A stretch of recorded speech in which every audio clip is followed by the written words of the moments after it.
আসসালামু আলাইকুম। এস্টেমেলের অষ্টম ক্লাসে আপনাদের সবাইকে জানাচ্ছি স্বাগতম। আমি নোমান ইমরান রহমান বলছি। আজকে আমি আপনাদের সামনে নিয়ে এসেছি কিভাবে হেড ট্যাগ, টাইটেল ট্যাগ এবং হেডিং ট্যাগের ব্যবহার করতে হয়। তো ভিডিওটি শুরু করার আগে আমি বলে রাখি, আপনি যদি আমার চ্যানেলে নতুন হয়ে থাকেন তাহলে অবশ্যই আমার চ্যানেলটিতে লাইক, সাবস্ক্রাইব করবেন এবং পাশে থাকা বেল আইকনটি ক্লিক করতে ভুলবেন না। তো চলুন ভিডিওটি শুরু করা যায়। আজকের টপিকটি হচ্ছে হেড ট্যাগ, টাইটেল ট্যাগ এবং হেডিং ট্যাগ নিয়ে। তো হেড ট্যাগ, টাইটেল ট্যাগ বলতে কি বোঝানো হয়? হেড ট্যাগ বলতে বোঝানো হয় কোনো একটি এসটিএমএল ডকুমেন্টের তথ্যাদি নির্ধারণ করে। টাইটেল ট্যাগ বলতে বোঝানো হয় ডকুমেন্টের টাইটেল নির্ধারণ করে, এবং হেডিং ট্যাগ কোনো ডকুমেন্টের হেডিং সাইজ নির্ধারণ করে। এগুলো বুঝতে অনেকটা জটিল হলেও কিন্তু এগুলো করতে একদমই সহজ, এবং এগুলো করলে আরো স্পষ্টভাবে বোঝা যাবে। তো চলুন কথা না বলে যদি শুরু করি, তাহলে এখানে আমি আমার এই সফটওয়্যারটি এবং পাশে থাকা একটি ওয়েব পেজ ওপেন করে রেখেছি। এখানে দেখতে পাচ্ছেন আমি আজকে ব্যবহার করব হেড ট্যাগ। প্রথমটি ব্যবহার করব আমি হেড ট্যাগ। তো হেড ট্যাগ কোনো ডকুমেন্টের তথ্যাদি নির্ধারণ করে এবং তো হেড ট্যাগ কোনো ডকুমেন্টের তথ্যাদি নির্ধারণ করে এবং টাইটেল ট্যাগ করে কোনো ডকুমেন্টের টাইটেল। দেখতে পাচ্ছেন যে এইখানে আমি যখন এখানে কোনো একটি ডকুমেন্ট লিখছি, যেমন নোমান নোমান লিখে কিবোর্ডে কন্ট্রোল চেপে যদি এসে ক্লিক করি, তাহলে পাশে থাকা এখানে নোমান লেখাটি কিন্তু উঠে গিয়েছে। এখানে আরেকটা জিনিস যেটা দেখার বিষয় হচ্ছে সেখানে যে উপরে ঠিক এই বারটার মধ্যে, এইখানে উপরে যে বারটা আছে এই বারের মধ্যে দেখুন 127.0.001 পরে বিশাল বড় একটি সংখ্যা লেখা আছে। মানে এটি আমার এসটিএমএল ডকুমেন্টের মূলত টাইটেল। এখানে আমি চাচ্ছি যে এরকম সাংখ্যিক আকারে না এসে এখানে যে কোনো ধরনের এই টাইটেল নাম দেওয়ার, যেমন এই ওয়েব পেজটির একটি আমি নাম দিতে চাই। যেমন উদাহরণস্বরূপ যদি বোঝাতে চাই, যেমন এখানে দেখুন, এখানে আমি একটি পেজ ওপেন করেছি। এখানে যদি কোনো কিছু লিখে যদি সার্চ দিই, যেমন সাপোজ yahoo.com,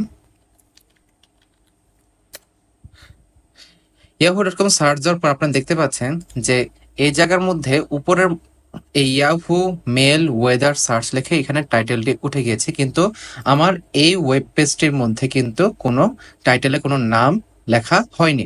তার কারণ আমি এখন এটার কোনো নাম নির্ধারণ করিনি। এটার নামটি যদি আমি নির্ধারণ করতে চাই, তাহলে প্রথম যে কাজটি করতে হবে, এখানে প্রথমে যে কাজটি করতে হবে, এখানে আমি আমার এসটিএমএল ডকুমেন্টের মধ্যে সবকিছু কেটে দিয়ে নতুন করে লিখব। প্রথমে লিখব এসটিএমএল। এসটিএমএল লেখার পর আমি ব্যবহার করব আমার হেড ট্যাগ। হেড ট্যাগ কোনো এসটিএমএল ডকুমেন্টের তথ্যাদি নির্ণয়, যেমন আমার এই ডকুমেন্টের যে নামটি, আমি প্রথমত এই নামটিকে নির্ধারণ করব, তাই এখানে আমি হেড ট্যাগটি ব্যবহার করেছি। হেড ট্যাগ ব্যবহার করার পর যেহেতু তথ্যাদির নামকরণ করতে হবে, তার এটা তো একটা টাইটেল, তাই টাইটেল নির্ধারণ করব। TITLE title. টাইটেল লিখে স্যাম্পল, এই স্যাম্পল কথাটি লিখলাম। স্যাম্পল কথাটি লেখার পর আমি আমার মেইন হেড করার পর হেডটি ক্লোজ করে দেব। হেড ক্লোজ করার পরে আমার বডি এলিমেন্টটি শুরু হবে। বডিটি দেওয়ার পর এখানে কোনো একটি প্যারাগ্রাফ সিলেক্ট করব। প্যারাগ্রাফ ট্যাগ, এখানে লিখব নোমান।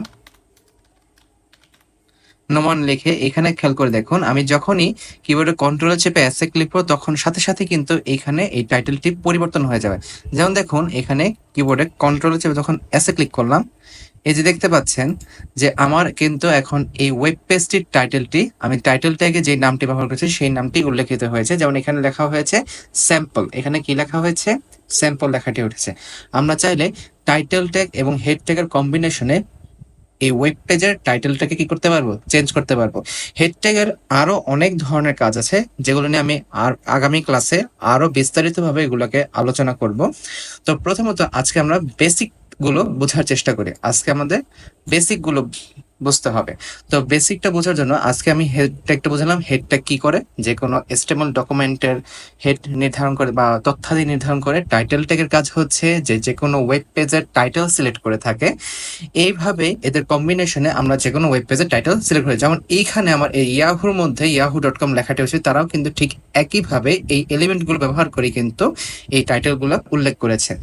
তো এরপর যেই টপিকটা আসছে সেটা হচ্ছে হেডিং ট্যাগ। এরপর যেটা আসছে সেটা হচ্ছে হেডিং ট্যাগ। হেডিং ট্যাগ কোনো ডকুমেন্টের হেডিং সাইজ নির্ধারণ করে থাকে। যেমন আমরা অনেক সময় প্যারাগ্রাফ লিখে থাকি, প্যারাগ্রাফ লেখার সময় যেমন আওয়ার ভিলেজ লেখাটি লিখে আওয়ার ভিলেজের প্যারাগ্রাফ সম্পর্কে বিস্তারিত তথ্যগুলো যখন আমরা লিখে থাকি, আওয়ার ভিলেজ লেখাটি কিন্তু অনেক বড় সাইজে লেখা হয়ে থাকে। ওইরকম বড় সাইজে আনার জন্য যদি আমি এটাকে ওয়েব পেজে যদি আমি আনতে চাই, তাহলে এখানে আমার হেডিং ট্যাগ গুলো ব্যবহার করতে হবে। হেডিং ট্যাগ কিন্তু 6টি ভাগে বিভক্ত: H1, H2, H3, H4, H5 এবং H6। H1টি হচ্ছে সবচেয়ে বড় সাইজের হেডিং এলিমেন্ট এবং H6টা হচ্ছে সবচেয়ে ছোট সাইজের হেডিং এলিমেন্ট অথবা ট্যাগ। তো আমি যদি এটাকে কথা না বলে যদি এখানে শুরু করি, যেমন এখানে দেখতে পাচ্ছেন আমার যে নামটি আছে, আমার নাম এখানে যেটি দেওয়া আছে, এটাকে যদি আমি এখানে H1 দিয়ে নির্ধারণ করি, H1 দিয়ে আমি যদি আমার নামটি লিখি, লেখার পর কিবোর্ডে কন্ট্রোল চেপে যদি এসে ক্লিক করে, দেখতে পাচ্ছেন এই নোমান লেখাটি কিন্তু সাইজে একটু বড় হয়ে গিয়েছে, কারণ এটা H1 ট্যাগের কাজ। H1 ট্যাগ কোনো লেখার সাইজকে একটু মনে করে হেডিং আকারে একটু বড় সাইজে লিখে থাকে।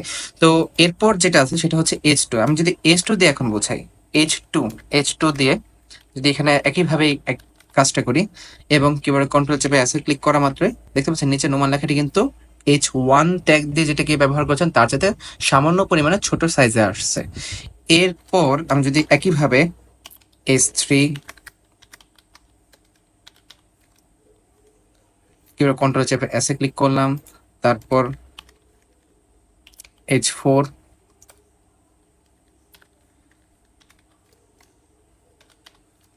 কিবোর্ড কন্ট্রোল চেপে এসে ক্লিক করলাম, তারপর একইভাবে সবগুলো দেখাচ্ছি।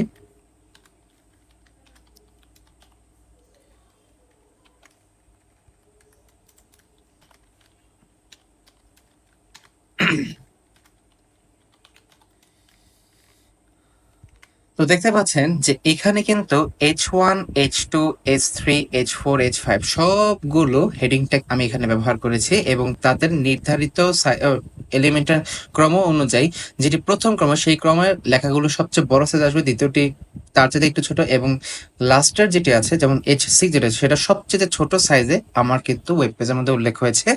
তো এইভাবে আমরা হেডিং এলিমেন্ট ব্যবহার করে আমরা বিভিন্ন ধরনের হেডিং ফাইলগুলোকে ছোট বড় করতে পারি এবং এটা ব্যবহারের মাধ্যমে বিভিন্ন ধরনের প্যারাগ্রাফ বা কোনো শিরোনাম বা কোনো প্রচ্ছদ আকার কোনো টপিক যে কোনো ডকুমেন্টের হেডিং এলিমেন্ট আকারে এগুলোকে ব্যবহার করা যায়।